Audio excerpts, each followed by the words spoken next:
if someone had said to me 6 months ago, Tim Southee is going to make a big name, I'd have said, Tim who? But when you consider that all the guys making the big money out of India were there for the series, and Kevin Peterson, chuck him in the mix as well, he was there.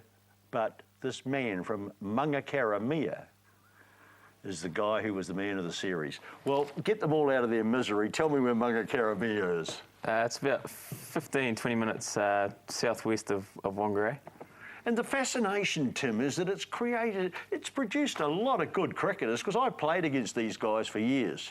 Yeah, there's a few there. The Cunises and the Childs are probably the main names to come out of Mangakaramea. And the Whites and everybody else, and tough as old boots, those blokes, aren't they? Yeah, they are old school, and I guess that's what brings out the best in them and the people from around there. So you played your early cricket there? Yeah, played up until I went to boys' high there, so I played a lot of my junior cricket at Mangakaramea for Midwestern and through the age groups there. Well, you'd learn how to win there, mate. I bet you if you got beaten, Neville Child would line you up against the wall. Yeah, he did that once. He lined us all up against the fence and laid the law down. So, yeah, he's tough as old boots. Then off to Whangarei Boys High. Yeah, off to Whangarei Boys for 2 years, then and then picked up by King's College in Auckland for the last 3 years at school. So King's College heard about you and they thought, this is a man for a scholarship for us? Yeah, you got a phone call one day when we were on holiday in the South Island, and then didn't look twice and took it up, and yeah, it's probably one of the better things I've done. Good stuff. You know, we were talking before, and I was saying to you, with all those wonderful facilities that they've had out there for years and years, they didn't have a New Zealand representative. John Wiltshire was probably as close as anybody ever got, but now they've had 3, and they've all come from Northland. Yeah, they've all been all 3 scholarship boys, myself and 2 Marshall boys. So yeah, I don't know what the problem is there, but they've produced some good cricketers, but they've sort of haven't kicked on from first class level. Are you an all-rounder or are you a bowler? Probably a bowler that bats a bit at the moment, but hopefully looking to develop into a genuine all-rounder. Why not? Because that's the way the game's going, isn't it? Yeah, just add another string to the bow and be noticed as someone that can actually bat a long time and score runs consistently, rather than someone who can come in and just work it at the end. So I suppose the guy that inspired you the most would have been Chris. Yeah, Chris Kearns is sort of someone I looked up to when I was growing up, and being him in the backyard playing backyard cricket. So yeah, he's someone I've always wanted to be.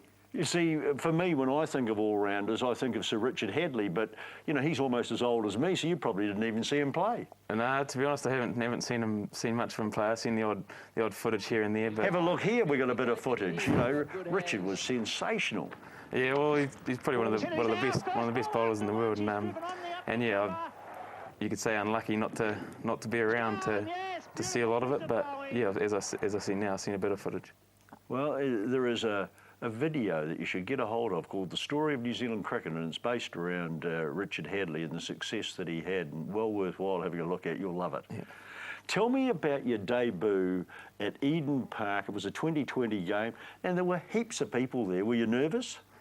Yeah, I was full of nerves, and you're sitting down there in the changing room, you can hear over 30,000 people there packed out, and then obviously we're fielding first and sort of going out there and to 30,000 screaming fans is something that I'll never forget, and the goosebumps and the heart fluttering. So that was something I'll never forget. Well, you know, we've got it here and a bit of vision from this game. What are your memories of the game? You remember taking that wicket? Yeah, it was a bit of a blur, but I think it was just my hands were shaking, my legs were shaking all up until I actually got a bowl and then got that first ball out of the way, and it wasn't too bad. So yeah, then the nerves settled a bit, but yeah, it wasn't too bad. Do you think they'll stay with you, or with experience, do you think that, you know, the nerves will go? Well, I think nerves are good at this stage. I think if you go into a game and you've got no nerves, I don't think you're there for the right reason. So I think they hopefully they'll stay around. I enjoy a few nerves before a game, so yeah. Well, the thing that we will all remember, though, is with the bat. You know, you described yourself as a bowler who bats a bit, but, mate, that innings at Napier, you talk about goosebumps. Everybody who was there watching it, everybody who was watching it on TV will never forget it. What was it like? Yeah, well, first we went out to bat with Dan, and Dan just said, "Oh, keep me up here for as long as you can." And then he got out, and I thought, well, I was batting with Chris Martin, and I thought, oh, boy, may as well have a go here. So, and then he got a couple out of the middle before lunch, and then carried on after lunch. Well, here's some of the shots. Did you just see the ball really well the whole way through? Yeah, well, you could say that, but I don't know. I think it was just one of those days. I think you put it down to one of those days. When you got 9 sixes, and we're showing most of them here, you know, it's a great feeling to belt 9, isn't it? Oh, yeah, against sort of some of the side bottom who sort of didn't hit him for many, but I don't think I hit him for any. But James Anderson, who's not a bad bowler, and Stuart Broad. So yeah, it was a good feeling, but yeah, it's just a bit disappointing the end result. Were Mum and Dad there? Yeah, they were there for the whole 5 days. I actually told them to go home after day 4 had finished, sort of. So they were quite pleased they stayed. Yeah, I'll bet you they were. Have they got a real buzz out of this? Yeah, but they don't let me get too big-headed about it. It's good to go home and be treated as a son and a brother, and so that's always good. But that's part of Midwestern, which is the Northland tradition, isn't it? Yeah, I guess you so. keep the big feet on the ground. Your dad will give you a boot up the backside if you don't. He will. Well, that is what that whole area is about, and that's what I've loved that area all my life since I, played up there and watched those guys. They've got their feet on the deck. Yeah, well, most of the guys around there are sort of pretty level-headed people, and sort of growing up with them, I guess it's sort of rubbed off a little bit, I guess. Mm. Well, our Tui hard case moment is a cricket one. We've had a lot of hard case moments from cricket, and this is about the mad antics of the crowd. Have a look.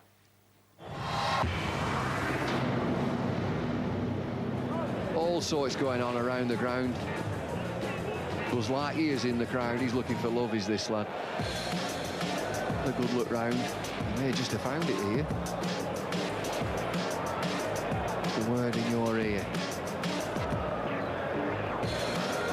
You must be very, very, very persuasive. Go on, Buzz. To infinity and beyond. Off they go.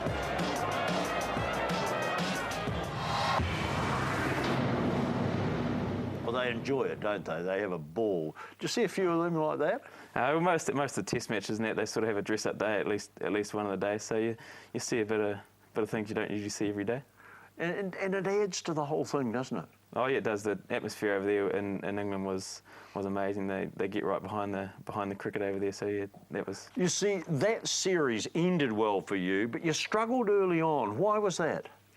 Yeah, had a very disappointing start to the series. Obviously, only playing the one test and then not playing the other 2. So I guess it's just the way it goes. And I didn't take my opportunity, and Brian took his opportunity and pushed me up for the last 2 tests, so I guess it's just the way the cookie crumbled. Well, the fascination was that after Napier, the next time you played was on a minor ground, really, Lords, and your innings couldn't have been any more different, could it? In fact, we're going to show the whole of it in a moment. Describe what happened.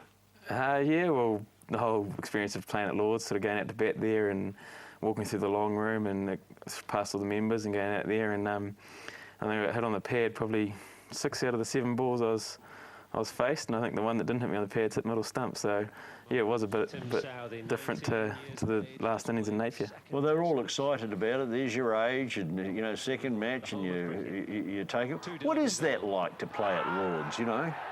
Yeah, turned up there a couple of days before the test for training, going down to the balcony and sort of looking out there and taking in the whole Lord's experience was sort of sent shivers down the spine and made the heart flutter a little bit, and the stomach sort of felt a bit empty. So yeah, it was something special.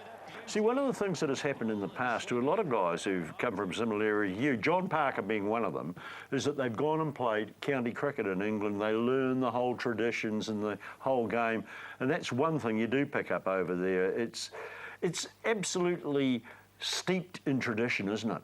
It is. They follow it with great pride and interest, and yeah, they're just so behind cricket over there, and the crowds you just see by the crowds they get to test and one days.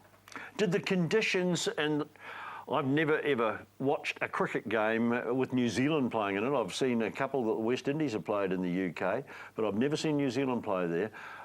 Green toppers and a bit of atmosphere around, did it suit your bowling? Well, in the Test series, we struggled to get the ball to swing, and that sort of, I guess, was one of my strengths, that I'd look to swing the ball. But in the one day, I think we just bowled well as a unit, and then things sort of started to click. Well, it started to work for you, and you became man of the series. I guess after what had happened in the Tests, this was a real dream.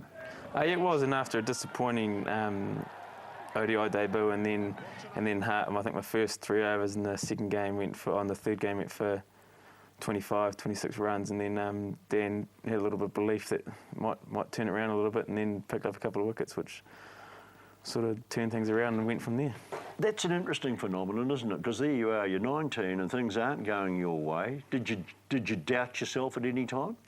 I guess there's a few sort of nerves going through there. If I don't do something right here, I think I might be missing the next game.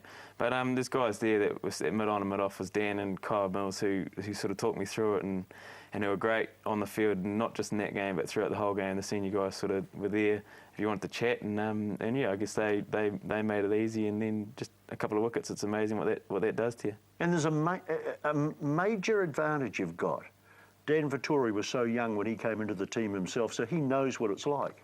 Yeah, he came in when he was 18, so he knows what it's like to come in as a young guy, and he's told me a little bit of what it was like when he came in, and they've made it, as I said, it's not just him, but the senior guys have made it easy just to come in and be yourself. And yet this is a young team. Is that so? You've got mates of the same age in there. Does that make it easier? Yeah, it does make it easier, but yeah, there's guys there who, Finney and Roscoe, who are early 20s, and so yeah, it's not a massive gap, but yeah, it's good to have people around your own age. Now, there's always controversy in all sorts of sport, and we've shown one of these things hundreds of times, so we're not going to show it again tonight. And I'm obviously talking about Sidebottom and Elliott. What were your thoughts when that was going on?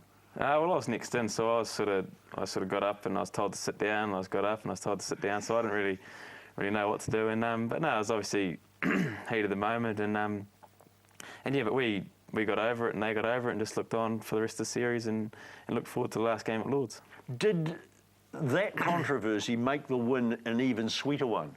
Yeah, it was. It was very satisfying that win at the Oval, and a lot of the guys showed a lot of emotion, which was, I guess, may have been part of what happened earlier in the game. But no, it was, after the game we forgot about it and moved on to the Lord's. What a magnificent challenge you've got in front of you at the moment. You know, I made a thing about coming from such a small town. Look what is in front. With Indian cricket the way it is and the amount of money which is in the game, you must be thinking a little bit about that. Like, if you break into that, hello, I'm going to be buying half of Northland.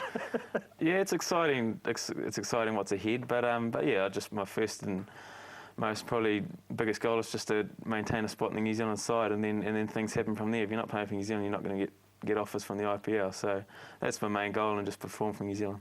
What happens now in this part of the year? Do you go through training? You're doing a little bit of training at home with a coach that I've been using up there for a while, Carl Treva, and doing your own training. But then we go into a camp start of next month, and then the Pakistan tour. It's an exciting time in your life. Are you part of the academy system? No, well, they did away with the academy the year I left school, so I missed the living academy, but I was part of the junior academies, which are for week throughout the year, sort of 3 times a year. Most of us who have wanted to get where you've got to and have never ever got have wondered what it is like, the gap between provincial cricket and test cricket. How big is that?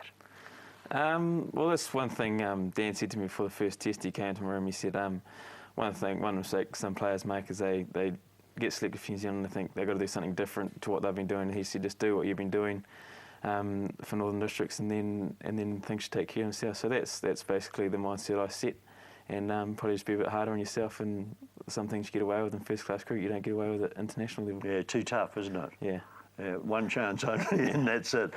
What would you do about, obviously, I would think you're going to be picked to go to Pakistan, and yet there's a hell of a lot of problems there. It could be bombs blowing up all the way around you. Do you think about those things, or you just go with the flow? Well, I'd go to play cricket, and that's my reason to be there. So I guess you're just there to play cricket.